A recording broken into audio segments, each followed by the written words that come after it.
آپ نے فرمایا صحیح بخاری شریف کی حدیث پاک ہے، مسلم شریف کی، فرمایا ممبر رکھا جائے، قبروں کے اندر قبرستان میں ممبر رکھا گیا۔ آقا کریم علیہ الصلوۃ والسلام کے جب ممبر بچھایا گیا تو تمام صحابہ کرام وہاں پہ جمع تھے۔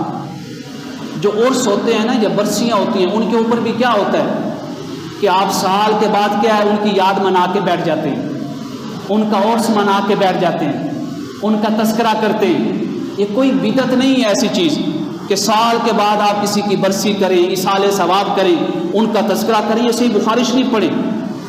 آپ شہدائے احد کے مزارات پہ آئے، آپ کے لیے ممبر رکھا گیا، ممبر جیسے محفل سجائی جاتی ہے برسی کے موقع پر، اور عوام میں صحابہ کرام بیٹھے ہوئے ہیں۔ حضور نبی کریم علیہ الصلوۃ والسلام خطاب فرمانے کے لیے ممبر کے اوپر تشریف لائے۔ خطاب سنیے گا، حضور نبی کریم صلی اللہ علیہ وآلہ وسلم نے قبور شہدائے احد کے پاس کھڑے ہو کے خطاب فرمایا۔ پہلی بات آپ نے بیان فرمائی، فرمایا انی بین ایدیکم فرۃ، میں تمہارے سامنے وہ کھڑا ہوں جس کی ذات کے لیے اللہ تعالیٰ نے حوض ہے، میں حوض کوثر پہ کھڑا ہوں گا، اپنے غلاموں کو حوض کوثر سے جام بھر بھر کر پلاؤں گا۔ حوض کوثر کا مالک میں ہوں، فرمایا فرۃ لکم، حوض کوثر کا مالک میں ہوں۔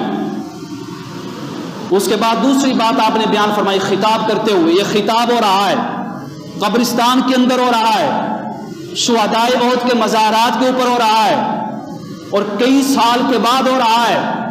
فرمایا وَأَنَا عَلَيْكُمْ شَهِيدٌ، میں تمہارے اوپر گواہ ہوں، تمہارے بارے میں گواہی دوں گا، جو میں تمہارے بارے میں کہوں گا اسی کے مطابق میرا رب فیصلہ کرے گا۔ وَأَنَا عَلَيْكُمْ شَهِيدٌ۔ اس کے بعد فرمایا حضور نبی کریم علیہ الصلوۃ والسلام نے انی لانظر الیہ من مقامی ھذا، جو حوض کوثر کے بارے میں تمہیں بتا رہا ہوں، میں یہاں شہدائے احد کے مزارات پہ کھڑے ہو کے، ان کی مبارک قبروں پہ کھڑے ہو کے، میں اپنی آنکھوں کے سامنے اس حوض کوثر کو اب بھی دیکھ رہا ہوں۔ وہ حوض کوثر میری آنکھوں کے سامنے ہے۔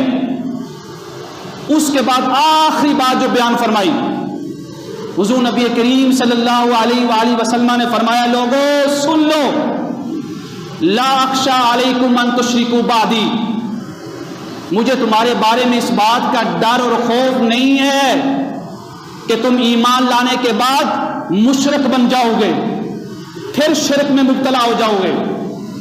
فرمایا جس نے میرا کلمہ پڑھ لیا ہے لا الہ الا اللہ محمد رسول اللہ، وہ پھر کبھی شرک کی طرف واپس نہیں لوٹ سکتا ہے۔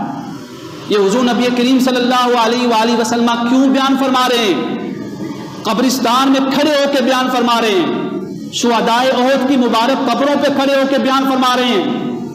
اس وجہ سے اشارہ اس بات کی طرف تھا کہ قبروں پہ آنا اور قبروں کے اوپر کھڑے ہو کر خطاب کرنا اور بزرگوں کا تذکرہ کرنا، فرمایا اس کو شرک نہیں سمجھنا ہے، بلکہ یہ شرک نہیں ہے، یہ تمہیں موت کی یاد دلاتا ہے، تمہیں نیک اعمال کرنے کی طرف رغبت دلائے گا۔ تو حضور نبی کریم صلی اللہ علیہ وآلہ وسلم نے فرمایا مجھے شرک کا خوف نہیں ہے، میرے بعد میری امت مشرک نہیں بنے گی۔ ہاں ایک بات کا خوف ہے، اور جس کا حضور نبی کریم علیہ الصلوۃ والسلام نے ارشاد فرمایا آج ہمارے معاشرے میں نظر آ رہا ہے۔ فرمایا وَلَٰكِنْ أَخْشَىٰ عَلَيْكُمْ، مجھے تمہارے اوپر خوف ہے، تمہارے بارے میں خوف ہے، أَن تَنَافَسُوا فِي الدُّنْيَا، کہ میرے بعد تم مشرک تو نہیں بنو گے، پر میرے بعد، میرے جانے کے بعد تم دنیا کی محبت کے اندر گرفتار ہو جاؤ گے، دنیا کی محبت میں مبتلا ہو جاؤ گے۔